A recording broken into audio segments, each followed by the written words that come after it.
নমস্কার বন্ধুরা, ডলি রন্ধনশালা সবাইকে স্বাগত। আর আজকে তোমাদের সাথে শেয়ার করব ভর্তার একটা রেসিপি। এরকম ভর্তা থাকলে তাহলে কিন্তু গরম ভাতে প্রথম পাতে দারুণভাবে জমে যাবে। পুরো ভাতটাই কিন্তু এই ভর্তা দিয়ে খেয়ে নেওয়া যাবে।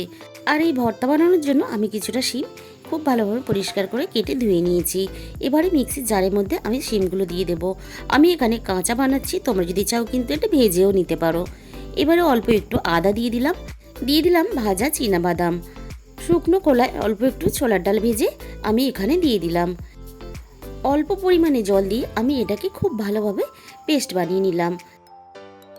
এবার কড়াইয়ের মধ্যে আমি প্রয়োজন মতো সর্ষের তেল দিয়ে দিলাম, আর ফোড়নে দিয়ে দিলাম অল্প একটু কালো জিরে, আর দিয়ে দিলাম ঝালের জন্য কাঁচা লঙ্কা বাটা। হালকা একটু নাড়াচাড়া করে নিয়ে আমি বেটে রাখা শিমটা আমি এখানে দিয়ে দিলাম। এবারে আমি এখানে শিমের মধ্যে দিয়ে দেব অল্প একটু হলুদ গুঁড়ো কালারের জন্য, আর দিয়ে দিলাম স্বাদ মতো অল্প একটু চিনি। যেহেতু নিরামিষ রান্না, একটু মিষ্টি মিষ্টি না হলে কিন্তু ভালো লাগবে না। 2 থেকে 3 মিনিট আমি খুব ভালোভাবে নাড়াচাড়া করে নেব, আর এখানে আরও একটু 2 থেকে 3 মিনিট হতে দেব। এইভাবে কিন্তু আমি নাড়াচাড়া করতেই থাকবো। আর দিয়ে দিলাম স্বাদ মতো লবণ। আবারও একটু সময় নিয়ে আমি এইভাবে নাড়াচাড়া করে একেবারে শুকনো শুকনো করে নেব।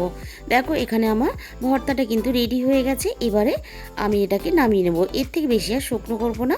তাহলে বন্ধুরা, এই নিরামিষ ভর্তার রেসিপিটা তোমাদের কেমন লাগলো অবশ্যই কমেন্টের মাধ্যমে জানাবে, আর নিজেদের বন্ধুর মধ্যে প্রচুর প্রচুর শেয়ার করবে।